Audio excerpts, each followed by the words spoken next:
Kumusta na ang lokal nga gamhanan sa lalawigan sa Negros Oriental ubos sa bag-ong pamunuan karon human gipatay usab si Governor Ruel Digamo. Atong sayran ang detalye nini pinaagi nining report.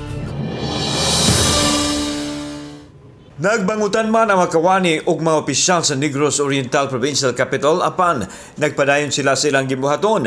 Wa mo report sa trabaho ang niasumer nga gobernador nga si Carlo George Juan Guido Rias dihang among giadto ang Kapitolyo. Kay matud pa adunay giasikaso. Gipadayag ni Provincial Administrator Attorney Karen Lisette Mulas nga prioridad nila ang paghibalik sa kalinaw sa Negros Oriental ug ang kumpiyansa sa mga tao human sa massacre nga gikamatay ni Digamo ug laing 8 pa ka mga tao.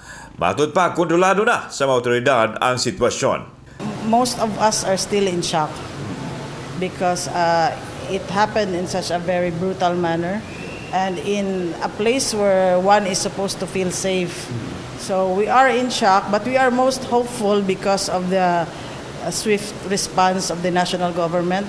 We appreciate very much the initiatives of the President and our Secretary of the DILG. Samtang gipaniguro usab sa liderato ni Rias nga walay mawad-an og trabaho human ni daliwan ang gobernador. We have absorbed the coterminous employees of the late governor. The only personal movement involved the transfer of Governor Guido's former staff to the governor's office and the appointment of Attorney Mary Grace Antique Villegas as Provincial Legal Officer and myself as the Administrator. Gipasalig usab sa gobernador nga ipadayon ang mga proyekto ni Digamo apan mohimo usab siya og mga kaugalingong mga programa alang sa katawhan. Lakip sa mga prioridad nini mao ang edukasyon, panglawas ug ang panginabuhian.